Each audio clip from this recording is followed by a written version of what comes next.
Michigan. It is your digital news anchor, Kyle Macon here. And joining me now is Deputy Secretary of State, Aghogho Edevbie.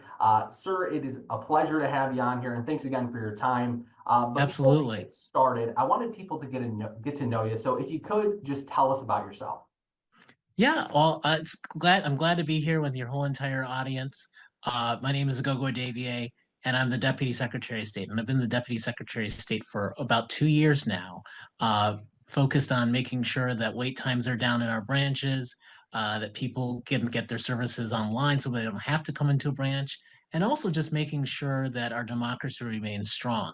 And this is something I've spent my whole entire career doing, serving people. And what is your background when it comes to schooling and all that? Where did you grow up at? Yeah, so I been born and raised in Michigan. I went to U of M for undergrad and law school, so go blue. I bleed blue. And I've just been fortunate to spend my life in this really great state. My parents are Nigerian immigrants, and I learned from them the importance of democracy because when my mom was growing up in that country, she had to stand in this super long line when she was 19 years old in the first presidential election there. And she got frustrated and she wanted to leave this line. And her dad told her, hey, you got to stand in this line. We've got to cast our ballots because it's our civic duty. And my life has really been a reflection of that lesson because I think it's all of our responsibility to uplift democracy and make sure it stands strong. So I really see this campaign and my effort as an extension of that lifelong lesson. And obviously, we know Jocelyn Benson has recently announced that she'll be running for governor. Yeah. Amongst that, but why are you running? And kind of tell us why you're going to go through the efforts and everything. Yeah, I think it just comes back to our democracy and wanting to serve people every single day in our branches. We had an election that was pretty controversial in 2020. The 2024 election was a little bit less controversial, but we still are under threat. Our democracy is still under threat because there are a lot of people out there who don't believe in our democracy. And so it's going to take a strong leader, someone who has a voting rights background and a legal background, and just being in a department with 1,500 employees to really work hard and lead us moving forward. And I really felt that it was time for me to step up and step into this role of running for Secretary of State to help ensure that our democracy remains strong, but that we also keep day-to-day services for people going in a really strong and positive direction. And obviously, you're serving right now as the Deputy Secretary of State. Obviously, Yeah. a position I'm sure you're learning every single day. Oh, yeah. What have you learned that would prepare you for the next step of being the actual Secretary of State? Yeah, well, I think that's a great question. When we think about the Secretary of State's office, some people think about it just from the perspective of I need my tabs or I need my driver's license, or they think about elections. And what I've learned over the last 2 years is that everything kind of works together. We're one big team. And when we do something right in terms of working on people's driver's licenses and making sure that they can get in and out of our branches within 30 minutes, that helps us prepare to run elections in a way that is efficient and fair and accurate. And so you can't really separate the two operations. It really all comes together. And so I've been privileged to go to 90 branches now across our state to really learn firsthand from the employees in our department. And so I feel like those experiences of learning about what we're doing to ensure that people are being served have really prepared me well to ensure that we have a strong Secretary of State's office going forward. I gotta say, I do love the short wait times. I just Oh, got exactly. my tabs changed, so thank you for that appointment time. It's made it way quicker getting in and out.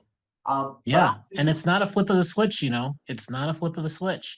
Every day we're working on something new. We just put in place over the summer online title transfer. So if you want to transfer the title of your vehicle, you can go online and do it from the comfort of your home rather than coming into our branch. And those are just some of the things that we do behind the scenes to make it easier for people in Michigan. I love that. I love that. And, obviously, I know there's issues in the U.S. I mean, obviously, it's not a Yeah. perfect place. Uh, but what in Michigan are some important issues to you? Yeah, well, I think, the main thing that we have to keep in mind is that to keep our democracy strong, we have to have good election administration. And so we now have three methods of voting in Michigan. We have absentee, early voting, and election day. And we have to find a way to make sure they all streamline and are seamlessly working together. I think that's really going to be important for the next Secretary of State to do something to make sure that those three methods of elections work together in a seamless way that serves the people. And one of the things that I think we can explore is having something called vote centers on election day so that a clerk can decide on their own, hey, you know what? I want a polling location to be here rather than there because I think it would better serve my community. I want to empower clerks to serve their communities the way they know best how because they're the closest to the people. Government that is close to the people, that works for the people, is often the best. And, obviously, getting elected comes down to what voters are thinking, but what would you like for voters to know about you? Well, I think above all else, I'm a lifelong public servant. I've worked as an assistant corporation counsel in Wayne County, saving the taxpayers there millions of dollars. I've served as a all voting is local with all voting is local as Michigan State Director, helping to pass Proposal 2, which passed with 60% of the vote. And ultimately, as Deputy Secretary of State, helping to run our branches, helping to implement Proposal 2 and early voting, which was taken advantage of by 1.2 million people this last election. So I'm really always been in the public arena trying to serve people. And this is just the next step in making sure that the people of our state are well served and that we have a government that ultimately works for them. And, obviously, I won't take up much of your time because I know you got a busy day, but is there anything else that you'd like to mention about this position? Yeah, well, I just want to make it clear to everybody watching. I hope to see them soon on the campaign trail, and then also just in my duties. I'm going to be hitting up every single county in our state, all 83 counties, because I think it is important for anybody running for office statewide to realize that we're one Michigan and we all have to work together to get things done.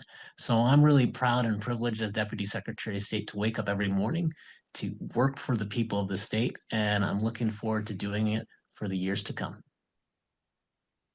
Perfect. Well, thank you so much for your time. Like I said, I appreciate you and good luck in the future. And if you guys would like more information about his campaign trail, you can find a link to his campaign website right on this page Yeah. at midmichigannow.com. Well, once again, thank you, sir.